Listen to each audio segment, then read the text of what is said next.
He thought he was dealing with just another black woman he could easily intimidate, until she took him to court and ended his career. The road that night was almost deserted. A few cars sped past, their headlights sliding across the wet asphalt. The streetlights flickered, casting long shadows over the stretch of highway outside Lakeview, South Carolina. It was already past 11 at night, a time when most people just want to get home. Lieutenant Commander Rachel Hunt had been driving for nearly 2 hours. Her fingers tapped lightly on the steering wheel in time with an old jazz tune playing from the speakers. She wore a simple black sweater and jeans, her hair pulled back, an unremarkable figure. Or so she thought until red and blue lights flashed in her rearview mirror, rushing up behind her. Her stomach tightened, not with fear, but with a heavy, familiar exhaustion. She smoothly signaled and pulled over to the shoulder. Taking a deep breath, she placed both hands visibly on the wheel. She'd served in the military long enough to know exactly how to behave. The white patrol car stopped right behind her. The officer delayed getting out, as if deliberately asserting control. Finally, heavy steps shuffled on the pavement. One hand rested on his belt, the other held a flashlight that jerked slightly as he approached. Rachel barely turned her head, watching him through the side mirror. A glint on his badge revealed the name, Harris. No greeting, no explanation. "License and registration," he barked, his voice mechanical, the voice of someone used to issuing orders. Rachel met his gaze in the mirror and slowly reached for the glove compartment. "Did I break any laws?" she asked in an even tone. Harris didn't answer immediately. He snatched the papers from her hand, holding them high, as if testing her patience, and swept his gaze over the car.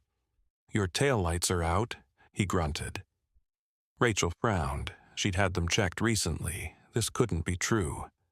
Harris finally looked at her directly. "Are you arguing with me?" His tone turned cold. For a split second the air changed, a subtle shift, the way power demands unquestioning obedience. She knew that feeling from overseas bases and drills, and she knew she had to be careful. "I'm just saying," she replied calmly, "that my taillights were recently inspected, but if there's a problem, I'm ready to fix it." "Step out of the vehicle." Harris cut her off sharply, as if he hadn't heard a word she said. Rachel exhaled heavily and glanced at the empty road. No witnesses. She tapped her fingers on the wheel, then reached for the door handle. "Why?" she asked. Harris smirked. "Because I said so." She let the words hang in the air, then unbuckled her seatbelt and stepped out into the night. The cold air seeped through her clothes. Her posture remained calm but alert. She wasn't looking for a fight, but she wasn't going to bow without reason. Harris took a step back, sizing her up, calculating how far he could push. "Place your hands on the car," he ordered. She hesitated. "For what reason?" she asked. Harris stepped closer, the smirk disappearing. "Resisting?" I'm asking a question." Annoyance flickered across his face. He grabbed his radio roughly. "Got a non-compliant driver," he muttered, then turned back to her. Rachel's pulse quickened, but her face stayed calm. "Officer," she began, "I want you to know. I fully understand my rights and responsibilities. And yours too." Harris frowned. "You're under arrest," he said, reaching for her wrist. Rachel moved lightly, stepping back half a pace. "For what?" He pulled out his handcuffs. "For resisting a police officer." Her breathing steadied. Training took over. She knew. Either comply now and fight later in court, or resist and risk much more. Slowly, without sudden moves, she turned and placed her hands on the roof of her car. The metal was cold. Harris snapped the cuffs on too tightly and shoved her toward the patrol car. "You have no idea who you're messing with," she muttered through gritted teeth. He threw her into the back seat. "Lady, I know exactly what I'm doing." He slammed the door shut. The hard plastic seat pressed into her back. She sat motionless, breathing steadily, her wrists burning from the cuffs. Harris whistled as he slid into the driver's seat. "Let's go for a ride," he said, and the car lurched forward.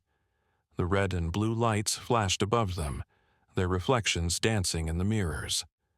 "Most people just comply," he said after a few minutes. Rachel stared silently out the window. "And most officers don't arrest someone just for asking a question," she finally said. He chuckled. "Sounds like you think the law protects you." She turned to him. "I don't think. I know." Harris's hands tightened on the wheel, his knuckles whitening. "You military?" he asked after a pause. She didn't answer. "I can tell," he smirked. "Think you're untouchable." She stayed silent. Ahead, the squat gray shape of the police station loomed. Harris parked and turned to look at her over his shoulder. "Enjoy your stay," he sneered. He dragged her out of the car. The cuffs bit into her wrists as he led her inside, past the desk sergeant, into a room that smelled of stale coffee and sweat. Quick booking, fingerprints, a mugshot. The officers around them seemed detached, uninterested. Harris grabbed her roughly again, leading her toward the holding cells. "Think you're smart?" he muttered. She answered quietly, "I don't have to think." His jaw clenched. He shoved her into the cell, slammed the door, and walked away. But he no longer moved with the cocky swagger he had earlier. Now there was caution in his every step. His eyes flicked across the room, caught hers, and quickly darted away. He knew. They all knew. The judge entered the courtroom without fanfare, the gavel's sharp crack echoing through the silence. Everyone rose, then sat again. Rene kept her back straight, hands folded calmly in her lap. Case number 49,872, Rene Dawson versus Officer Briggs, the clerk announced. Carla stood first. Clear, unemotional, she laid out the facts. Illegal stop, abuse of authority, false arrest, misconduct. Each word hammered away at Briggs's reputation. He sat at the defense table, his face growing darker by the second. When Carla finished, it was Briggs's attorney's turn. A middle-aged man with tired eyes, he clearly knew they were fighting a losing battle. His arguments were vague, relying on misperception and a stressful situation. But the judge showed no sympathy. Rene listened silently, unmoved by the attempts to discredit her. She knew the truth was on her side, and for once the system, so often accused of blindness, was looking straight at her and seeing. When it came time for testimony, Rene rose. The courtroom seemed to hold its breath. Her voice was steady and calm, free of accusations, only facts. How she was driving home, how she was stopped, how she was commanded to submit without cause, how she was thrown in a cell simply for refusing to be afraid. Each word was another nail in the coffin of Briggs's career. When she finished, silence fell again. The judge set aside her papers. Given the evidence presented, the witness testimonies, and the circumstances of the case, she said, her voice leaving no room for argument, Officer Briggs is hereby terminated without eligibility for reinstatement. Furthermore, criminal charges for abuse of power will be pursued. Rene allowed herself a slow breath. Briggs clenched his fists so hard his knuckles turned white, but he said nothing. Now he was just another man caught in his own wrongdoing. As the hearing ended, Carla turned to her and gave a short nod. "Good work, Lieutenant Commander," she said quietly. "This is just the beginning," Rene replied, feeling a quiet strength rise within her. Outside, the morning sun was already shining.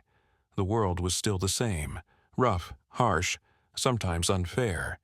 But today, one woman proved that sometimes truth could win. "You'd better not stick your nose where it doesn't belong," he said. His voice was rough and hoarse. Rene didn't look away from the camera. "Is that a threat?" He shrugged. "A warning." They slowly retreated, got into the car and drove off. Rene stood in the middle of the empty lot for a long time. She knew things just got serious. After the parking lot incident, Rene changed all her routes. She stopped driving down familiar streets, never parked twice in the same spot. Every night she slept with her phone under her pillow and a gun by the bed. But fear didn't paralyze her. On the contrary, it made her sharper, faster, colder. She knew they were waiting for a mistake, and she decided not to give them a chance. 3 months into the investigation, Carla brought bad news. "We have a leak," she said. "Someone is passing information." That was worse than any threat. If the enemy knew about the investigation, every meeting could be their last. Rene swore to herself to find the mole. The next weeks felt like a prolonged hunt. She checked phones, intercepted messages, watched for who, where, and when said too much. Until one night, sitting in her car opposite an abandoned warehouse, she saw him, Dan Miller, her partner, the person she trusted, the one who used to cover her back on operations. He was standing by the car, talking to someone in the shadows. Rene approached cautiously, trying to stay unnoticed. Her heart was pounding. Her lungs burned from lack of air. Fragments of conversation drifted over. "A couple more days. The dossier will be with you. Make sure she stays quiet." Those words hit harder than a bullet. Rene retreated into the darkness. She knew. Tonight she had lost not just a partner. She had lost her faith in protection. She didn't go to the police, didn't tell Carla. She decided to handle it herself. The next morning, she went to the station as usual, worked calmly, didn't show any signs of concern. When Dan approached her at the coffee machine and smiled, she smiled back. "How's it going, partner?" he asked casually. "Everything's great," she replied. But inside, everything in her twisted in disgust. She had thought the plan through in detail. In the evening, she arranged a meeting with him at an old warehouse outside of town. "I've got new information on the case," she told him over the phone. "Better discuss it in neutral territory." Dan agreed without question. It was that betrayal that hurt her the most. The warehouse was dark. It smelled of dust and rust. Rene arrived first, took position on a beam above, set up a camera with live streaming. 20 minutes later, Dan appeared. He looked around, walked cautiously. "Rene," he called in the dim light. She stepped out of the shadows. "Did you bring what you promised those people?" she asked coldly. He flinched. "What are you talking about?" "About betrayal," she said, and turned on the stream to full screen. On the warehouse wall, his face lit up, with the recording of their conversation from the previous night. Dan paled, took a step back. "This isn't what you think." Rene pulled out handcuffs. "Get on the floor, now." He lunged for his gun at his waist, but she was faster, one shot, in the air. Dan froze. Rene approached, twisted him around, pressed him to the cold concrete. "You're under arrest for treason," she said, her voice steely. The interrogation lasted all night. Dan stayed silent at first, then tried to lie. And then he broke. He gave everything up, names, schemes, those who ordered the elimination of witnesses, even those who were behind the attack on her that night outside her house. It was a network the size of an entire state. When Carla saw the report, she sat at the table as if drained of energy. "Do you understand what we've done?" she asked Rene. "We've just begun," she replied. Arrests started a week later. Officers, judges, politicians, entire power clans collapsed like house of cards. Every night the news showed new faces in handcuffs, and every night Rene watched those reports with cold satisfaction. But that was just the beginning. For every criminal brought down, there was another. The system was deeper than they thought, and she knew their struggle would be long, very long. And one night, late, when the streets were quiet under the black sky, Rene stood on the roof of her house. The wind tousled her hair. Sirens wailed in the distance. She looked at the city and thought, "I won't save everyone, but at least I'll try." And that was her strength.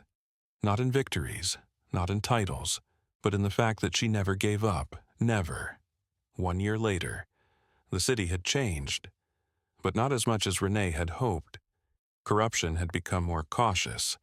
The predators had retreated into the shadows, but they hadn't disappeared. One evening, when Rene was coming home after a long interrogation, she noticed a car, a black Chevrolet, no plates. Her experience told her immediately they were tailing her. She made a couple of false turns. The car kept its distance. Instead of going home, she turned onto an abandoned construction site, turned off the engine, took the gun from the glove compartment, and waited. 5 minutes later, a figure appeared in her line of sight, a tall man in a black jacket. He walked calmly, confidently. "Rene Harper?" he asked. "Who's asking?" "The one who came to offer you a deal." She smiled coldly. "Deals don't interest me." "You'll regret it," he said softly. "This is war, Rene, and you're on the wrong side." She raised her weapon. "Tell that to those you tried to kill. Tell it to the children who lost their parents." He silently looked at her for a few seconds, and then simply turned around and walked into the darkness. No shots, no threats. That was what scared her the most. That night, she sat by the window for a long time, the gun resting on her lap. She knew the war was just beginning. What lay ahead would be blood, betrayal, and possibly death. But she wouldn't stop. "I didn't choose this war," Rene thought, "but I'll finish it." The rain fell like a wall, the city drowned in mud, neon, and lies. In an abandoned church, someone lit a candle. The dim light revealed silhouettes. 3 figures in black cloaks. They were waiting for her. Rene approached the massive doors. Her heart beat heavily in her chest, but her gaze was firm. "Are you sure?" a voice whispered in her ear through the earpiece. "This could be a trap." She smiled, a cold, twisted smile of someone who had nothing left to lose. "I'm counting on it," she replied, and pushed open the doors. Inside, it smelled of burning rubber and blood. On the altar lay a black folder, a word written by hand, Project Black Tree. In that moment, Rene realized everything that had come before was just the warm-up. The real hell was yet to come.